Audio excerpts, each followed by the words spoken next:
ರಾಜ್ಯದಲ್ಲಿ ಎಸ್ಸಿ ಒಳ ಮೀಸಲಾತಿ ಜಾರಿ ಮಾಡುವಂಥ ವಿಚಾರಕ್ಕೆ ಸಂಬಂಧಪಟ್ಟಂತೆ ಇವತ್ತು ರಾಜ್ಯ ಸರ್ಕಾರಕ್ಕೆ ಆಯೋಗ ವರದಿಯನ್ನು ಸಲ್ಲಿಸಲಿದೆ.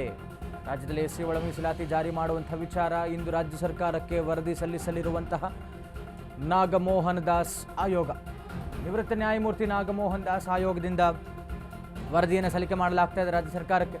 ಈಗಾಗಲೇ ಜುಲೈ 30ರಂದೇ ವರದಿ ಸಿದ್ಧಪಡಿಸಿರುವಂಥ ಆಯೋಗ ಇವತ್ತು ಸಲ್ಲಿಕೆ ಆಗ್ತಾ ಇದೆ ರಾಜ್ಯ ಸರ್ಕಾರಕ್ಕೆ.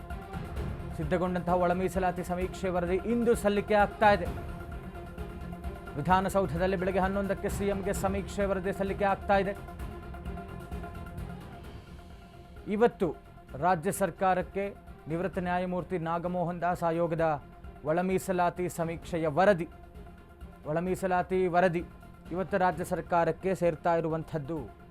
ಈಗ ಒಂದು ಸಲ್ಲಿಕೆ ಆದಂತಹ ನಂತರದಲ್ಲಿ ಪರ ವಿರೋಧ ಚರ್ಚೆಗಳು ಶುರುವಾಗುತ್ತೆ.